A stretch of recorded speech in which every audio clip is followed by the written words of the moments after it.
할렐루야. 오늘 마태복음 7장 13절에서 29절 말씀 가지고 좁은 문으로 들어간다는 뜻이라는 제목으로 말씀을 증거합니다. 예수님께서 좁은 문으로 들어가라고 말씀하고 계십니다. 왜냐하면 넓은 문으로 많은 사람들이 들어가지만 그 넓은 문은 멸망으로 인도하는 문이기 때문이라 하십니다. 반면 생명으로 인도하는 좁은 문은 그 길이 협착하여 찾는 이가 적다, 이렇게 말씀하십니다. 그래서 우리는 생명을 얻고자 하는 사람은 반드시 좁은 문으로 들어가야 되는데요. 오늘 우리가 이 말씀을 바르게 이해하고 있는지, 또 삶에서 이 말씀대로 하고 있는지 우리가 점검해 보지 않을 수 없습니다. 그만큼 중요한 문제니까요. 오늘 이 좁은 문에 대해서 오늘 하나님의 말씀으로 설명드려서 여러분들에게 알려드리고 싶은 마음에 오늘 이 본 내용을 준비했습니다. 오늘 13절부터 읽은 말씀을 우리가 이해하기 위해서 앞선 문맥을 우리가 살펴보자면 바로 앞에 7장 12절까지 나오는 내용을 보면은 7장 1절부터 시작해서 비판에 대해서 나오죠. 그러나 꺼내기는 비판으로 꺼내지만 율법과 선지자의 글, 그것에 대해서 그 핵심을 주님이 말씀하고 있는 내용이 문맥이죠. 그러니까 율법은 남을 비판하는 용도가 아닌데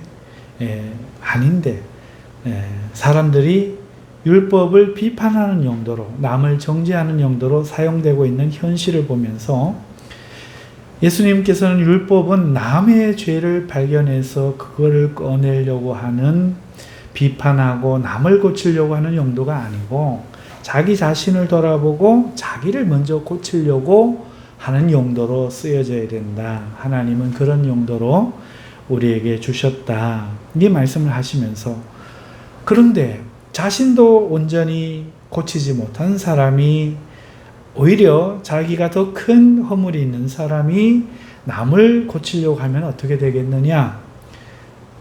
자기를 먼저 비판해야 되지 않겠느냐?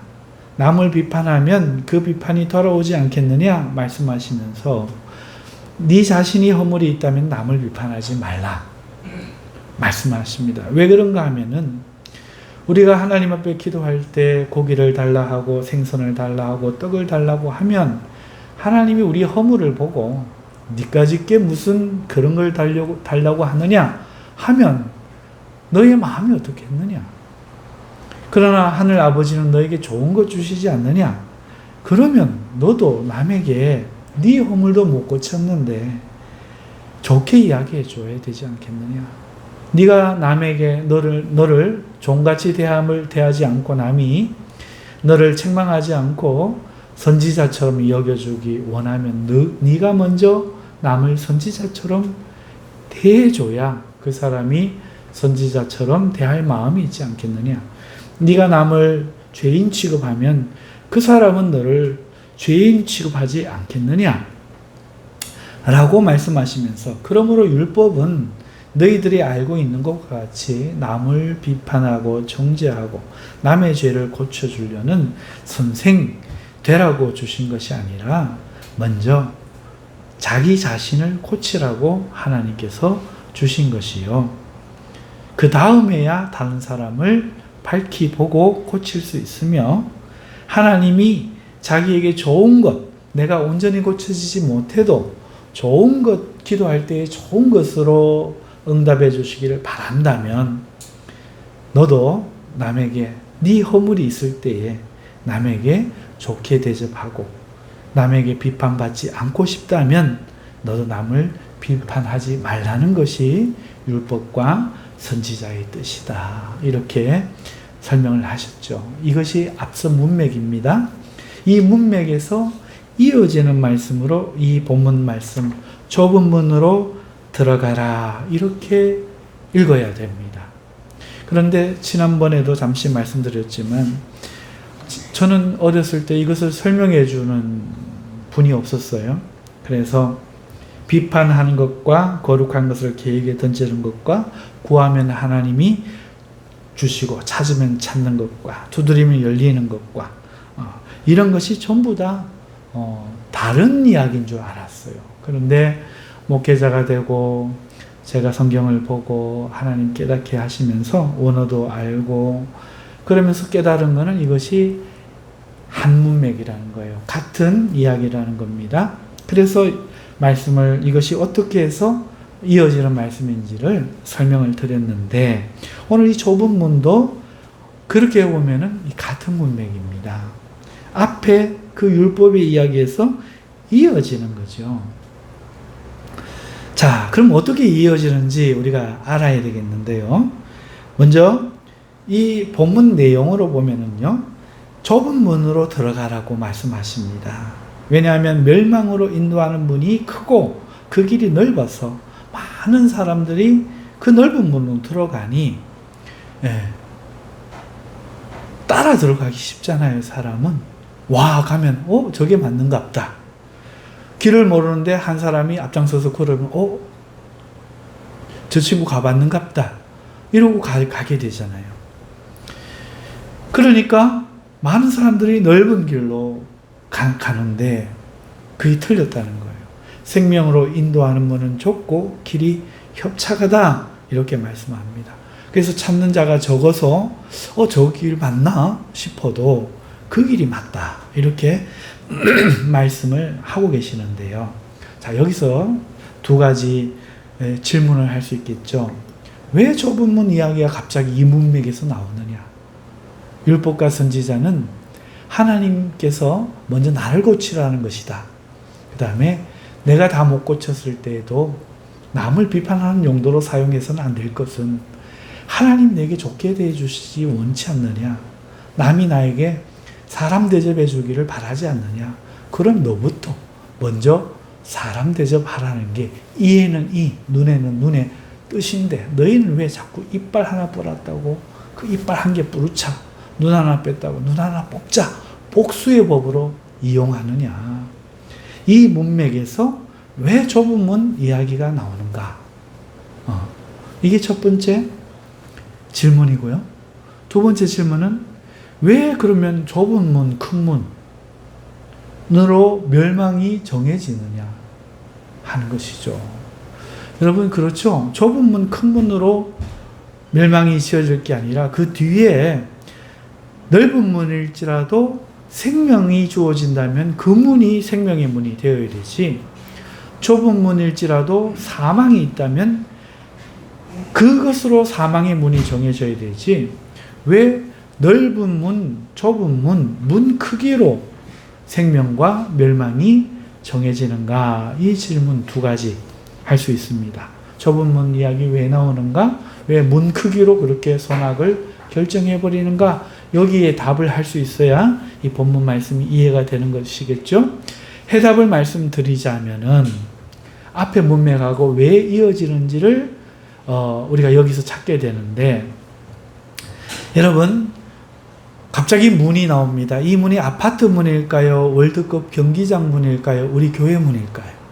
여러분 집 문일까요? 여러분 집에 화장실 문일까요? 그런 거 아니죠. 여러분 우리가 문이라고 예수님이 말씀할 때는 모르는 문을 이야기하지 않을 거예요. 그 당시에 오늘 본문에서 문맥에서 그리고 지금 여기 있는 사람들과 관련되어진 문 이야기하는 거예요. 지금 무슨 이야기 중에 문 이야기가 나왔습니까? 율법 이야기 중에 나왔잖아요. 선지자 이야기 중에 나왔잖아요.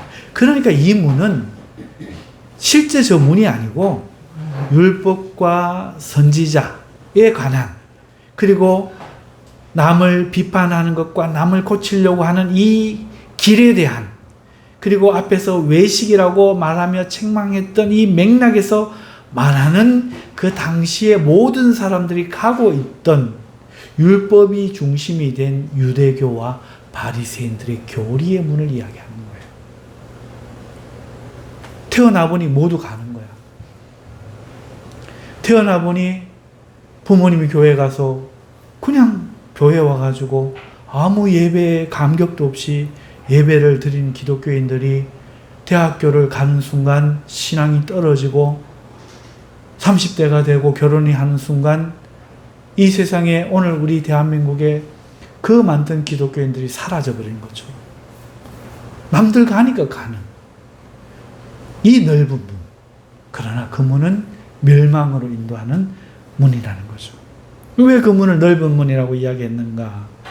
당시에 모두가 알고 있는 문이었고 많은 사람들이 사회 모두가 아버지도 인정하고 할아버지도 인정하고 엄마도 인정하고 친구들도 당연히 그리로 들어가고 형도 먼저 가고 그리고 들어가는데 어려움이 없고 제한이 없고 나도 우리나라 율법의 민족에 태어나서 율법을 사랑한다 라고 말하는 것에 부끄러움이 없는 대한민국에 태어났으니 김치가 좋아 된장이 좋아 말하는 것처럼 대한민국 국민이니까 대한민국 국가대표 응원해야 한다 하는 것처럼 여러분 모든 사람이 그리 가니까 문이 넓은 거예요.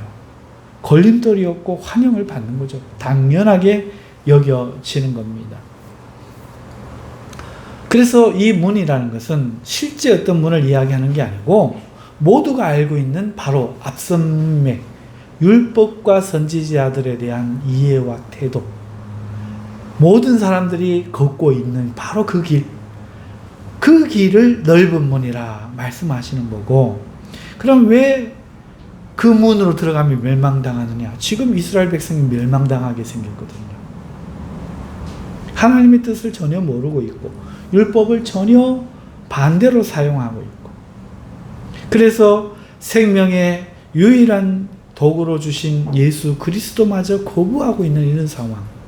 그러니 그 길을 계속 가면 모두가 멸망당할 것은 분명하기 때문에. 믿어지십니까? 맞죠? 이거 맞죠? 이렇게 해석을 하는 게 맞죠? 누가 들어도 이해가 가죠? 맞네. 그냥 아무도 의미도 몰랐던 어떤 좁은 문, 남들 하지 않는 거 하라는 갑다, 이런 뜻이 아니라 그렇게 말하면 안 되죠. 자기 머릿속에 있는 거 누가 알겠어요? 예수님이 그렇게 이야기하실 리가 없잖아요. 그러니 앞서 문맥에서 율법과 선지자들에 대한 하나님의 뜻을 오해하고 자기들 마음대로 해석해서 선생 노릇하고 남 비판하고 정죄하고 어른이라는 이유로, 기득권이라는 이유로, 신분이 높다는 이유로 마음대로 하던 그 시대, 그리고 거기에 분별력 없이 따라가던 모든 사람들이 걷는 그 길, 그 길에 대해서 예수님이 넓은 문이라고 말씀하시면서 그래서는 안 된다. 그 길을 거부하고 가는 길이 비록 남들이 안 가기에 좁은 문이고 협착한 길처럼 여겨질지 몰라도 너희는 그 길로 가서는 안 된다 말씀하시는 것입니다. 반대로 좁은 문은 그럼 어떤 문입니까? 좀 전에 말씀대로 남들이 가는 그 길이 아닌, 다시 말해서 남들이 가지 않는 길이겠죠? 남들이 안 가니까 혼자 걸으면 힘든 길이죠. 여러분, 남들 다 이렇게 하는데 혼자 반대로 하면은, 남들 다 오른손잡이인데 혼자 왼손잡이면 힘들잖아요. 그래서 왼손을 굳이 두들겨 패서라도 오른손잡이로 고치는 게 우리나라 민족성이었거든요. 여러분, 유대교에서 가르치는 것과 다른 가르침을 누군가 가르친다면 어떻게 되겠어요? 교회에서 설교하는 것도 참 진실을 깨달아도 다른 목사님들이, 유명한 목사님들이, 대다수 성도들이 알고 있는 것과 다른 설교를 하면 굉장히 힘든 상황이 생기죠. 마찬가지입니다. 예수님도 지금 이래서 비판을 받고 있는 거거든요. 다 가르치던, 모두가 말하던 그대로 이야기하지 않고 진짜를 이야기하니까 오히려 이 진짜가 잘못된 것처럼 보이는 것입니다. 그래서 이런 길을 가니 얼마나 힘들겠어요. 예수님부터 당장 십자가 지고 가는 길이고, 당장 죽음을 당하는 길이 되어버리잖아요. 아무리 옳아도 많은 사람들은 자기와 다르면 틀렸다 말하기 때문에. 그래서 그 남들 하는 대로 하는 게 편하니까. 그래서 넓은 문이니까, 넓은 길이니까. 지금 당장의 고통, 고충 피하자고 가지만 그리로 가면은 죽는 거죠. 그래서 좁은 문이라는 것은 남들이 가지 않는 길, 남들이 하지 않는 것, 남들이 걷지 않는 바로 그 길, 그 자체로 힘든 길이 되기 때문에 좁은 문이라고 말하는 겁니다. 유대교에서 가르치는 것과 다른 가르침 말하는 거죠. 예를 들면은 율법에 대한 이 이해에서, 바로 안문맥에서 예수님께서 비판에 대해서 남을 고치는, 남을 어떤 그 율법 가지고 너 죄인이야 라고 지적해서 남을 고치는 그것을 알려주는 게 율법이다. 다 이렇게 이해하는데 예수님 혼자 지금 자기를 먼저 돌아보는 거다. 이렇게 가르치시니 너 어느 학교 나왔는데? 이래버린단 말이죠. 지방대에도 못 나왔네? 무슨 자격으로 말하는데? 이래버린단 말이에요. 당장 이것만 봐도, 그죠? 이것만 봐도, 남들과는 다른 가르침. 율법에 대해서, 야, 복수할 때 어떻게 율법에 쓰인 대로 법대로 해. 이렇게 하는 사람들 앞에 남에게 좋은 대접 받기 원하는 대로 남을 좋게 대접하는 게 율법과 선지자야. 누가 네가 죄 지었을 때 혹시 용서해 주기를 바래? 그럼 너도 이번에 용서해. 이렇게 가르치니, 아니야, 이빨 하나 빼면 이 애는 이 한 개를 빼라고 하셨는데 어디서 사이비 말을 하냐? 이러면서 2단, 3단 취급을 하는 거죠. 이런 걸 당장 들 수 있는 거죠. 예수님부터 지금 그런 좁은 길을 가고 계신다 하는 것입니다. 여러분, 자, 이렇게 하니까 이 말씀이 앞에서 거룩한 것을 개에게 던지지 말며 진주를 돼지에게 던지지 말라 말씀이 이해됐던 것처럼 그 다음 문맥이 바로 이해돼 버립니다. 원뜻을 알아버리니까, 배경을 알아버리니까 다음 문맥, 거짓 선지자. 우리는 이 거짓 선지자 이야기 나오면 어떤 마음을 갖습니까? 앞에 문맥 전혀 연결 못하고 열매로 우리를 안 돼. 내 열매는 어떤 열매야? 막 이러고 내가 나쁜 나무인가? 좋은 나무인가? 이게 무슨 뜻인가? 살펴봤던 그런 기억이 저도 있는데요. 우리는 이렇게 생각한단 말이에요. 그런데 이 문맥에서 보면은 그런 고민을 전혀 할 필요가 없이 한 번에 해석이 되어져 버립니다. 여러분, 거짓 선지자 이야기를 예수님이 거짓 선지자 이야기를 15절에서부터 하시는데요. 거짓 선지자들을 삼가라. 양의 옷을 입고 너희에게 나오나 속에는 노략질하는 일이라. 도무지 앞에 말하고 이어지지 않잖아요. 그런데 좁은 문 들어가는 게 율법의 가르침. 넓은 문 이야기하는 게 그 율법의 가르침. 누가 하는 거예요? 바리새인들. 그들이 자칭 선지자잖아요. 그러니까 이거와 이어지는 거죠. 잘못 가르치고 있는 율법 교사들. 하나님의 율법이라는 옷을 입고 양처럼 나오지만은 사실은 그 속에는 욕심, 사람에게 잘 보여서 사람에게 이득을 취하고 다른 사람들을 빼앗고 다른 사람을 정죄하는 하는 만큼 자기는 높아지는. 여러분, 제가 들은 이야기 중에 슬픈 이야기 하나는 몇 분이 저에게 이야기를 하셨어요. 그 분 하시는 이야기, 그 공통된 이야기가 뭔가 하면 이런 이야기예요. 그 교회 성도들은 목사의 수준을 뛰어넘지 못한다는 거예요. 그래서 목사의 믿음을 뛰어넘는 사람이 없고 목사만 못하다는 거죠. 여러 사람이 저에게 이야기를 해주시더라고요. 성도는 목사를 뛰어넘지 못한다는데요, 목사님. 우리가 다 배우는 대로 가는 거 아니겠습니까? 근데 저는 그렇게 생각 안 해요. 그럴 것 같으면은 예수님은요? 베드로와 그 제자들은요? 어떻게 더 뛰어날 수 있었고 어떻게 더 높아질 수 있었죠? 그런 거 아니죠. 목사는 못나도 성도는 순수하고 순결하고 요한계시록에 나오는 말씀처럼 거룩한 옷 입고 흰 옷 입고 다니는 신앙을 지킨 사람들 있을 수 있죠. 여러분, 왜 목사가 성도들에게 아무리 그래봐야 목사만 못합니다, 어디 교만하게 왜 이야기합니까? 그래야 목사로 군림할 수 있잖아요. 아마 그분들이 그런 목사님을 만난 것 같습니다. 불행한 일이죠. 여러분, 왜 이 사람들이 율법 가지고, 바리새인들이 율법 가지고 백성들을 너희 율법도 못 지키는 자들아 그러면서 탓하고 자기는 거룩하게 보이게 하고 합니까? 노략질하려고. 그러니까 내 시키는 대로 해. 그러니까 내 말 듣고 살아. 이러고 싶었어. 그래야 그게 유익이 되고 돈이 되니까. 왕처럼 살 수 있으니까.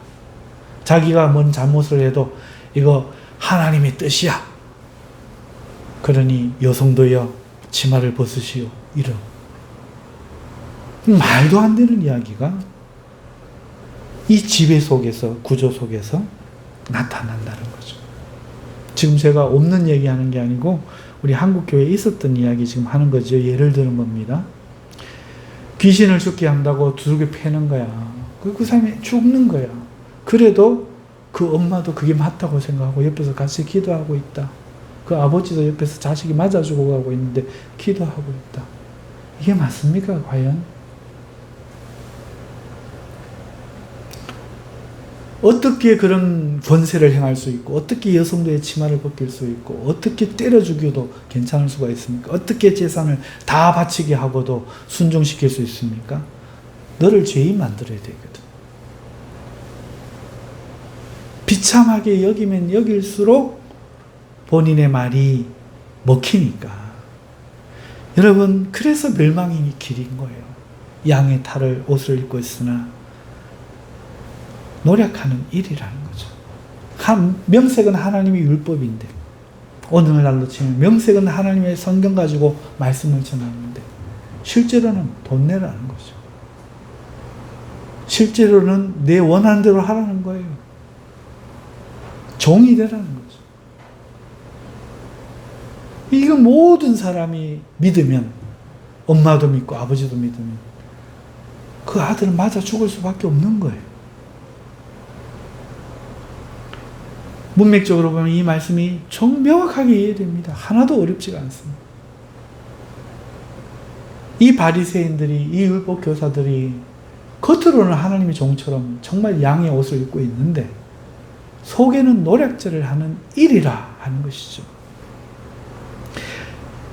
하나님의 뜻을 이루지 않으니, 율법이 말하는 것이 예수님이 말한 이런 뜻인데 하나님께서 죄를 방지하고 자기를 고쳐 좋은 세상 만들려고 하는, 그리고 서로 허물을 다 벗지 못했기 때문에 서로 용납하고 이해하고 보듬어주는 그런 세상 만들려고 주신 율법을, 정죄하는 율법, 복수하는 율법, 사람 돌로 쳐 죽여야 되는 사형법, 이런 걸로만 이해를 하고 있으니 양이 아니죠.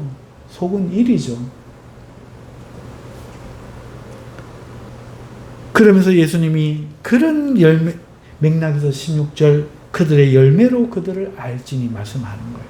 가시나무가에서 포도를 어떻게 따겠느냐? 엉겅퀴에서 무화과를 어떻게 따겠느냐? 당연히 못 따죠.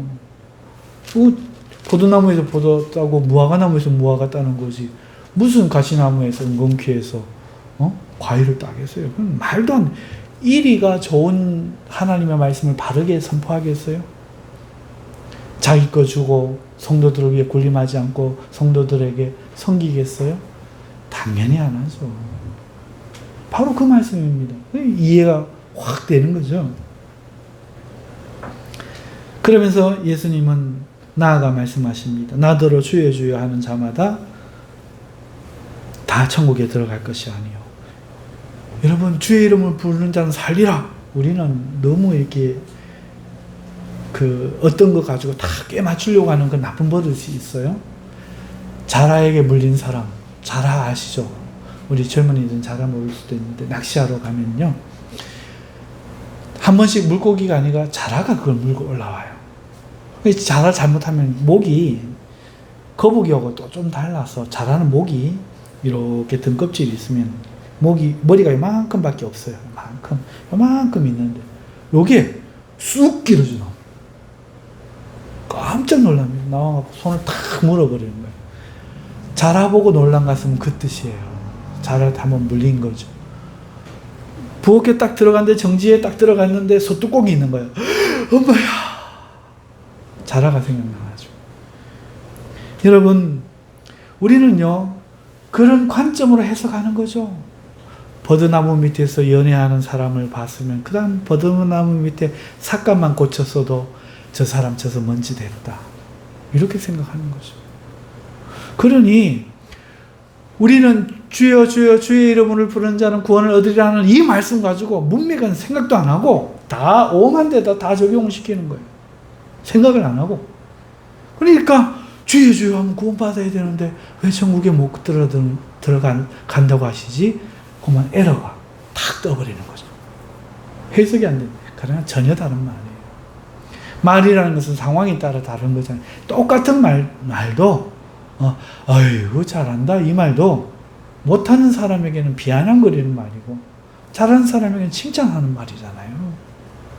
그런데 어떻게 주여 부르면 구원을 받으리라가 똑같은 뜻이겠어요. 회개하면서 주여 외치는 자는 구원을 받는다는 뜻이고 오늘 이렇게 주여 주여 하는 자는 오히려 버림을 받는다 이 뜻이잖아요. 그러면 자 우리는 주여 주여 하는 자마다 다 천국에 들어갈 것이라고 그렇게 잘못 이해를 하고 있는데 주님이 말씀합니다. 다 천국에 들어가지 못한다. 여러분 우리는 주여 부르는 게 그 자체로 열매인 줄 알았어요. 그래서 마음으로 믿고 입으로 시인하면 구원을 얻느니라 했기 때문에 누군가가 입으로 딱 시인하는 순간 너 구원받았다 이렇게 유치원 아이들처럼 선포하면서 살았단 말이에요. 근데 아니라는 거예요.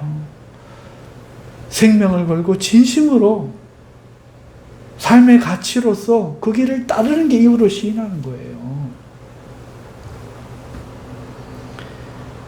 그런데 생명으로 따르지 않고 진심으로 예수님을 주로 여기지 않고 사람들에게 이득을 원하는 목적으로 주여 주여를 부르는 거예요. 이 구약의 율법을 하나님 뜻을 지키는 것처럼 행하나 구제하는 것을 하나님 뜻 순종하는 것처럼 행하나 기도하는 것을 하나님 뜻을 지키는 것처럼 거리에서 손들고 기도하나 사실은 사람 보게 하는 거였던 것처럼 신약의 성도가 주여 주여 한다고 해서 그 자체로 열매가 못 된다 이 말씀을 지금 하시는 거예요.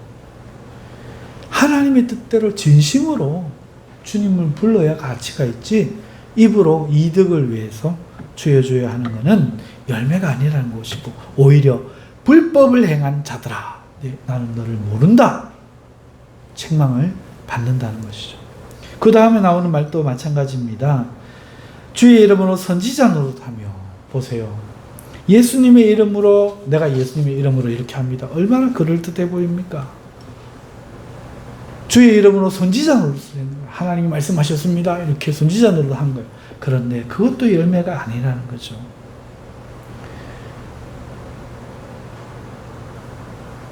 바리새인들이 보복법으로 만들고 남을 군림하는 법으로 만들고 재산을 빼앗는 용도로 그 율법을 썼는 것처럼 오늘 신약의 목회자라든지 교회에서 주의 이름으로 예수의 이름으로 헌금합시다. 주의 성전을 지읍시다. 예배당 짓는 거 잘못된 건 아니에요. 하지만 성전도 아니고 꼭 지을 필요가 있는 것도 아니고 정말 지을 필요가 있으면 지어야 되는데 천막 쳐놓고 예배라도 할 수 있으면 다행인 거죠. 여러분 주님의 이름으로 선지자 노릇 한다. 하나님의 말씀을 가르쳤다. 하지만 그것은 겉으로만 그런 것이고 겉으로만 그러죠. 실제로는 자기를 위해서 자기를 높이는 일에 그렇게 했다면 그것도 불법한 거예요. 불법으로 주의 이름으로 선지자 노릇한 거죠. 주의 이름으로 귀신을 쫓아내며 이것도 마찬가지입니다. 이야, 예수님의 이름으로 능력을 행해서 귀신을 쫓아냈는데 어떻게 이 사람을 하나님이 모른다고 하실 수 있느냐? 우리는 놀라잖아요. 그런데 아니라는 거예요.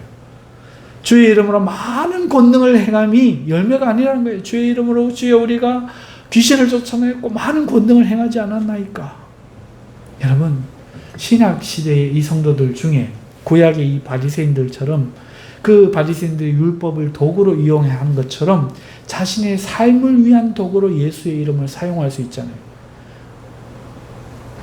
일을 하자니 몸이 약하고 게을러서 학교 다니면서 공부하려니까 머리가 나빠서 막노동을 하려니 할 수가 없어서 세상에서 뭐 하려고 하니까 안 똑똑했어. 장사술이 없어서 남하고 뭘 동업을 하려고 하니까 성격 나빠 동업도 못해서 굳이 신학교 와서 굳이 목사 받아서 양복 입고 이러고만 있으면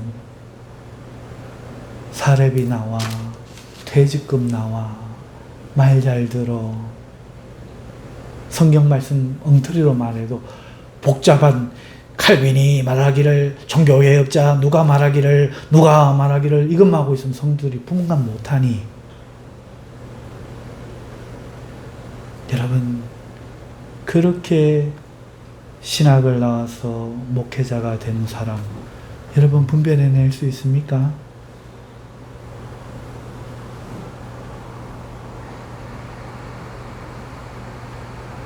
그런데 그렇게 하는데 그렇게 하다 보니까 때때로 귀신이 나가기도 해요. 예수님의 이름이 있어가지고 왜? 엘리 제사장 봐요. 맨날 그 자식도 교육을 안 시키고 자식이 그렇게 다 크도록 제사장 가문인데 자식들 나이가 어른이 돼서 결혼해서 하는데 그 자식 교육을 안 시켜 매일 죽으라고 안 두는 거야. 결국 자식이 군대에서 죽고 자기는 못 부라져 죽었잖아요. 이런 엘리 제사장도 한나 보고 에이 술 취해가지고 어디 와서 영안이 어두운 거죠. 그랬는데도 한나가 아니고 그게 아니고 사정이야. 집에 가라 하나님이 들으셨다. 이랬는데도 아들 주시잖아요. 그 사람 보고 준 게 아니라 한나의 믿음 보고 준 거죠. 그러니 성도들 중에는 목사가 유능하고 목사가 진짜라서가 아니라 자기의 믿음대로 하나님 앞에 복을 받는다고요. 그러니 귀신도 나가는 거예요. 그러니 능력도 때때로 나타나는 거예요. 그럴 때 이 사람이 뭐라고 이야기하겠습니까? 평생 그렇게 자기를 위해 주의 말씀을 쓰고 교회를 해놔놓고 내가 주의 이름으로 많은 권능 행하고 귀신 내쫓은 게 5손가락 안에 듭니다. 예수님 뭐라고 이야기합니까? 내가 너를 도무지 모르는데 너 왜 그 불법을 하지 말라는 짓 했어? 이러신다는 거죠. 귀신을 쫓고 주의 이름으로 많은 권능을 행해도 그게 자체가 열매가 안 된다는 거예요. 열매란 뭡니까? 아버지의 뜻대로 하는 게 열매래요. 그러니 오늘 본문 맥락에서는 율법의 아버지가 원하는 정신대로 율법을 지키는 게 열매였다면 오늘 이 시대에 우리는 예수님의 그 구원의 은혜를 믿고 이 세상에서 출애굽해서 하나님 나라를 바라보며 천국을 기다리며 예수님의 명령인 사랑하는 삶을 사는 그게 진짜 하나님의 뜻대로 하는 거지. 교회만 오고 삶은 그대로다. 안 된다는 거죠. 오히려 그걸 이용해서 자기 신분 상승하려고 목회자가 되는 거 더 안 되고 이런 사람들을 불법을 행하는 자라 말씀하십니다. 그렇기 때문에 그 다음 말씀도 이해가 되는 거죠. 반석 위에 집 지은 거 이야기하실 때 우리는 늘 생각하잖아요. 이렇게 불법을 행했으니 다 무너지는 거죠. 하나님 앞에. 그러나 하나님의 뜻대로 하면 반석 위에 집을 지은 사람처럼 안전하다. 이 말씀을 하시니 사람들이 예수의 가르침이 권세 있는 자와 같고, 이야, 맞다. 권세 있는 자와 같고, 자기들 서기관 같이 도대체 들어도 뭐 무슨 말인지 모르겠고, 너는 무식해서 몰라, 나는 똑똑해서 알아, 맨날 이런 말이고, 자기 서기관과 다르더라, 이 말씀으로 끝나는 거예요. 사랑하는 성도 여러분, 오늘 이 말씀 자체로 우리에게 너무나 보석 같고 귀중한 말씀이지만, 이 말씀 속에서 여러분, 우리는요, 나는 하나님의 뜻대로 그럼 하고 있는가, 이걸 생각해 봐야 되지 않겠습니까? 여러분, 너무 넓으면 생각이 안 되잖아요. 좁혀서 나는 하나님의 뜻대로 기도하고 있는가? 어떤 기도를 주님이 가르치셨죠? 앞에서 이야기하셨죠. 은밀한 중에 보시는 하나님께 하는 기도. 아예 사람들한테 보이려고 하는 기도를 제거해버리고 골방에 들어가서 은밀한 중에 보시는 하나님께 오늘 나는 예수님 말씀처럼 기도하고 있는가? 하나님이 나를 갚아주시기를 생각하고 그렇게 기도 생활로 하나님을 찾고 있는가? 내가 40일 기도합니다. 작정 기도합니다. 이게 아니라 말할 필요가 없죠. 하나님 앞에 은밀히 보시는 하나님만 아시면 되는 거거든. 그 기도, 예수님 가르쳐주신 그 기도, 나는 하는가? 그 기도함에 있어서 목적이 하나님을 내가 더 알고 싶다. 기도를 통해서 하나님께 더 가까이 나아가고 싶다. 아니면 오늘 내가 하나님 말씀을 듣고 뭔가 순종했어. 하나님, 나 이거 했어요 하고 하나님 앞에 자랑하고 싶다. 이런 이유들, 또는 내가 오늘 너무 억울한 일을 당한 거야. 사람에게 말 안 하고 하나님 앞에 가서 하나님, 억울한 일을 당했어요. 하나님은 다 아시죠? 아니면 오늘 삶에 너무 슬픈 거야. 자식들이 너무 애를 먹이고 남편이 너무 애를 먹이고 뭔가 해보려고 하는데 너무 안 되는 거야. 울 데가 없어갖고 하나님 앞에 가서 울려고 기도의 자리가 나가는가? 정말 나는 못났지만 하나님 긍휼히 여겨주실 것을 믿고 하나님 앞에 믿음으로 나아가고 있는가? 이러 보면 이 사람은 진짜로 하나님 뜻대로 기도하고 있는 사람이죠. 그러지 않고 기도해야 하니까 하루에 5분은 해야지 율법 지키는 것처럼 마지 못해서 남들이 하니까 안 할 수 없어서 습관적으로 기도하고 직분이나 위치 때문에 기도에 다 참석하고 기도하는 척 10분, 5분 기도하고 여러분 그러면요 하나님 뜻대로 하는 기도가 아니죠. 이 바리새인들의 행위와 똑같잖아요. 넓은 문으로 가는 거잖아요. 남들 기도하니까 나도 오늘 기도했다. 수요 금요 갔다 와서 새벽 기도 다니면서 나도 기도했다. 여러분 헌금하시는 것과 구제 생활은 어떻습니까?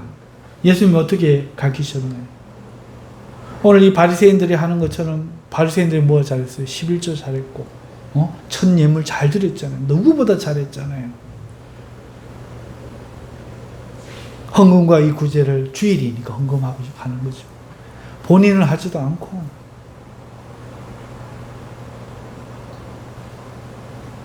부모라는 사람이 미리 돈 내놨다가 턱 내고 하나님이 안 들어온 거죠. 왜? 남에게 보이는 게 중요합니다. 매를 들어서 회초리를 때리면서 1,000원을 내든 2,000원을 내든 다리미로 타려서 저 앞에 와가 하나님 작은 돈 이거 낸들 무슨 하나님께 도움이 있겠습니까마는 내가 받은 용돈에 그렇게 구별하여 하나님께 드립니다. 그렇게 가르칠 생각을 애가 20년 클 동안 한 번 안 가르치고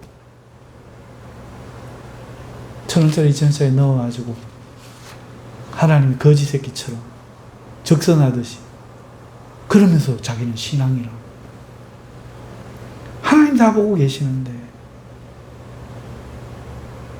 여러분, 헌금이 이렇게 주일이 됐기 때문에 오늘 내 삶에서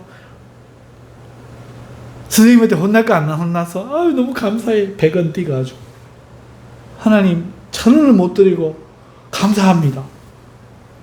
누가 밥을 사줘서 10,000원짜리 아이고 하나님 배고파서 그렇게 힘들었는데 밥을 사줘서 얼마나 감사한지 하나님 제가 500원 떼나고 주일날 그렇게 와갖고 저 뒤에 동전이 땡그랑 떨어지는 거예요. 남들이 어이구 요새 세상에 하나님 괴지가 동전을 집어넣고 이래 할지라도 하나님 칭찬하면서 자신의 삶에 전부를 드렸느니라. 이런 헌금 생활이 되어야 되는데 주일이 되어서 안 할 수는 없으니까 적당하게 10,000원짜리 아이고 잘못 나왔다. 1,000원짜리 5,000원짜리 어디 갔노. 일주일 내 헌금과 구제는 생각도 안 해보다가 주일 되니까 어느 날 모 권사가 500만 원 헌금했어. 가만히 있어. 내 체면이 저 사람 나하고 정적인데 500만 원 했어. 난 안 하냐고 사람들이 보는 것 같아. 그래서 나도 500만 원 해야지. 550만 원 탁 내고. 여러분, 시기심에 남 칭찬받으려고 직분이 있어서 체면에 안 할 수 없어서 이렇게 헌금 생활을 하면서도 양심에 가책된 얼굴이 하나도 없고 눈물 흘려 회개하는 게 하나도 없고 뻔뻔하게 앉아서 이런 말을 들어도 책망 하나 안 받고 있다면 이미 양심이 과잉 맞은 거 아닐까요?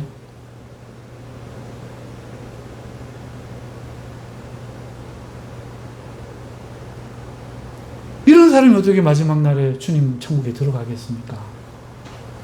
불법을 행한 자야 난 너는 모른다.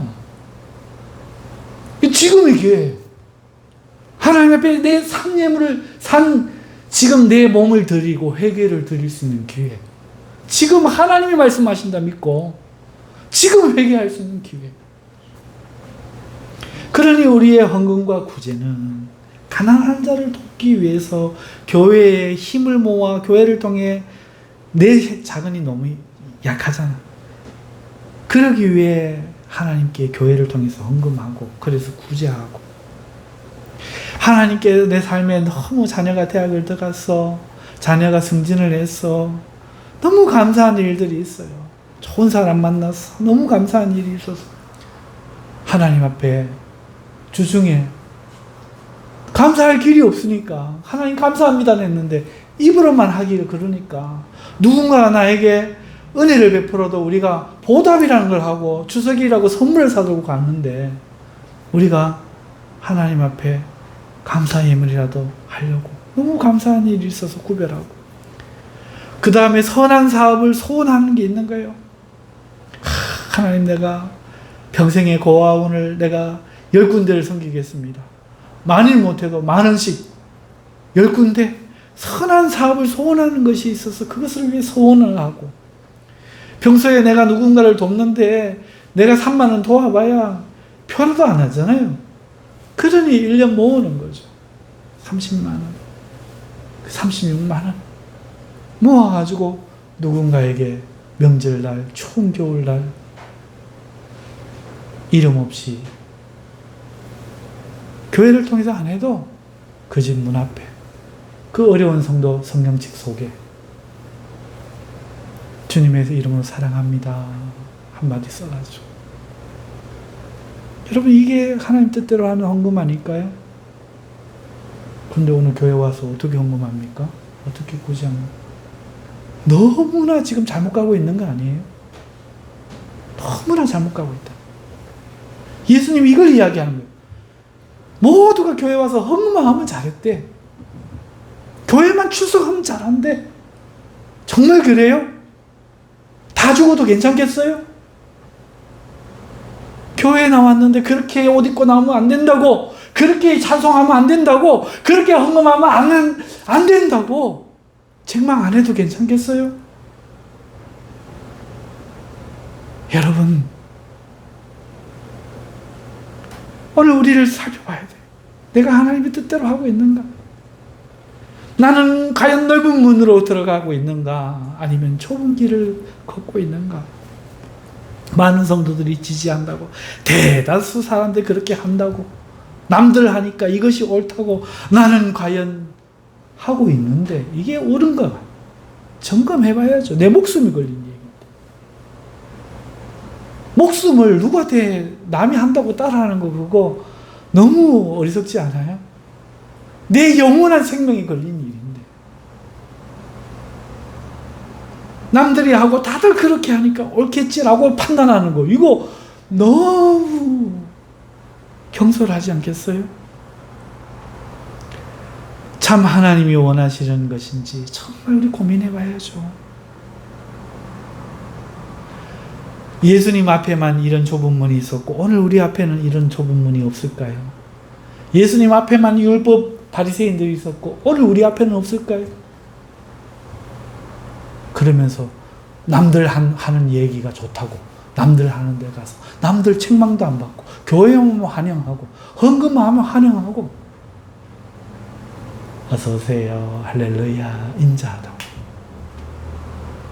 그게 좋다고 우리는 혹시 그것을 지지하고 살아가지 않는지 오늘 예수님처럼 나를 바르게 가르치는 부모님을 미워하고 원망하고 우리 부모님 왜 그래? 그렇게 가르치는 선생님 시대가 어떤데 매를 드냐고 그렇게 가르치는 교사 목사님들 왜 목사님은 나만 미워하냐고 왜 그러냐고 우리 그러고 살지는 않는지 사랑하는 성도 여러분 예수님은 남들이 옳다고 말하기 때문에 또 남들이 다 하기 때문에 나도 그렇게 살겠다 하신 적이 한 번도 없으셨습니다. 그는 항상 언제나 하나님의 뜻이 어디에 있는지 찾으셨어요.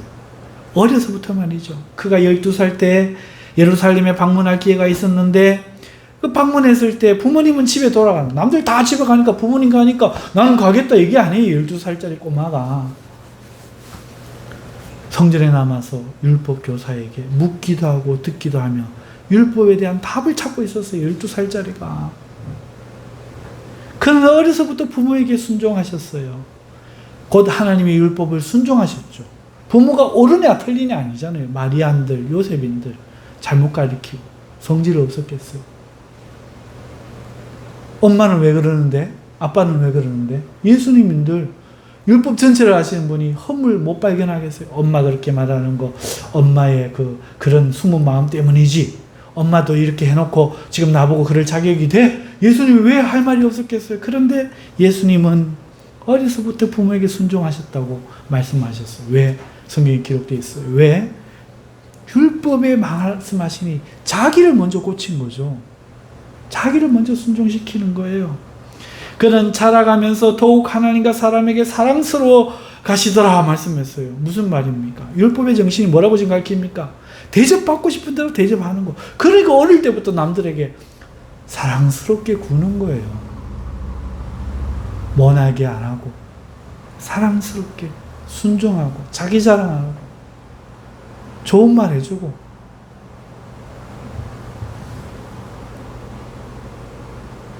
자기가 본 율법 교사들처럼 했으면 예수님은 누구보다 더 에헴하면서 천재 났네 율법 교계 갈릴리에서 천재 났네 소리 들었겠죠. 근데 그 길 걷지 않으시고 진심으로 율법의 길을 걸었더니 나이 30이 되도록 장가도 안 보내고 목수일을 하다가 십자가지로 광야로 끌려가시잖아요. 원래 그렇거든요. 투덜대고 뭐 하는 사람 챙겨주지요. 말 잘 듣는 자식 더 이용합니다. 부모도. 여러분 예수님 보세요. 남이 어떻게 하든지 간에 그거 싫어서 사람들은 말하잖아요. 그런데 예수님 말씀 안 하시고 율법을 지키시고 순종하시고 피해 보시면서 그 길이 협착하여 손해가 되는 것을 알면서도 어려서부터 예수님은 그렇게 하셨죠. 한 번도 남이 옳다고 말하는 거, 남들이 하는 거 보고 그렇게 하지 않으시고 자기의 생애, 자기의 생각, 자기의 인생, 자기의 주관대로 맞는지 안 맞는지 살펴보아서 남자답게 당당하게 어떠한 해가 있을지라도 그 길을 꿋꿋이 걸어가신 진짜 맨 남자, 두 번째 아담, 바로 예수 그리스도십니다. 그렇다면 우리는 목사님 가르친다고 그렇게 할 게 아니죠. 그렇죠? 다른 성도들이 그렇게 한다고, 옳다고 말한다고 그렇게 따라할 게 아닙니다. 하나님의 뜻을 깊이 찾고 내 진심에서 그 찾은 답대로 행하는 우리가 되어야 할 줄로 믿습니다. 아멘. 또 우리는 대다수가 옳다는 이 시대의 견해에 저항할 수 있어야 돼요. 여러분, 다수주의, 이거 참 무서운 겁니다. 지금도 이러한 다수주의가 이 세상을 지배하고 있어요. 예수님 때는 똑같아요. 다수가 말하면 옳대. 소수가 말하면 틀렸대. 심지어 대를 위해 소인 너를 희생하래. 이게 말이 돼요? 소수가 주장하면, 잘 모르면 야! 조용히 해. 같은 소수이면서 이러는 거예요. 과연 이게 옳습니까? 우리 기독교가 그러한 종교인가요? 그럼 예수님하고 다르죠. 예수님은 혈혈단신, 다수가 옳다고 하는 것이 아니고 하나님이 말씀하시는 뜻을 찾아가신 그분을 우리가 주로 믿고 있는데, 그럼 우리도 그래야죠. 어떻게 이 씨가 박 씨 혈통을 따라 할 수 있겠어요? 이 씨는 이 씨, 김 씨는 김 씨, 박 씨는 박 씨죠. 우리는 예수님 씨죠. 그럼 예수님 하신 대로 해야 됩니다. 다수주의를 우리는 믿는 게 아니고, 민주주의를 믿는 게 아니고, 소비주의를 믿는 게 아니고, 현대주의를 믿는 게 아니고, 행복주의를 믿는 게 아니고, 절대 진리이신 하나님을 우리는 믿는 사람들이잖아요. 교회에 와서 왜 정치하자 그래요? 교회에 와서 다수주의로 해결하지. 다수주의로 해결하는 것을 우리가 결정할 때 그렇게 하는 것 뿐이고, 성경에 있는 대로, 하나님의 말씀대로 우리는 해야 될 줄 믿습니다. 아멘. 그래서 오늘 우리는 이 다수주의에 저항하는 유일한 사람들이 돼야 돼요. 예수님이 그러셨던 것처럼. 아무 생각 없이 예수님 믿으면 안 돼요. 오늘 우리는 세상 모두가 술을 마셔도 된다, 주일 성수 안 하고 놀러 가도 된다, 모든 교회가 그렇게 할지라도 멸망으로 들어가는 문은 넓고 찾는 이가 많으나 멸망당하는 길이요, 하나님의 말씀을 지키는 길은 좁은 문이요 협착하여 찾는 이가 적으나 생명을 얻는 길이다. 우리는 이 진리의 길로 들어가야 되는 줄 믿습니다. 그러므로 오늘 우리는 다수주의에 대해서 저항하면서 참으로 옳은지 분별하는 마음을 가지고 살아야 할 줄 믿습니다. 기도하겠습니다. 걸어가신 하나님 아버지, 이 말씀으로 깨닫고 분별할 믿음이 우리 성도들에게 있게 하여 주시고, 오늘 우리 주님이 걸어가셨던 그 길을 저희들도 작은 예수로 걷게 하여 주시옵소서. 예수님의 이름으로 기도합나이다. 아멘.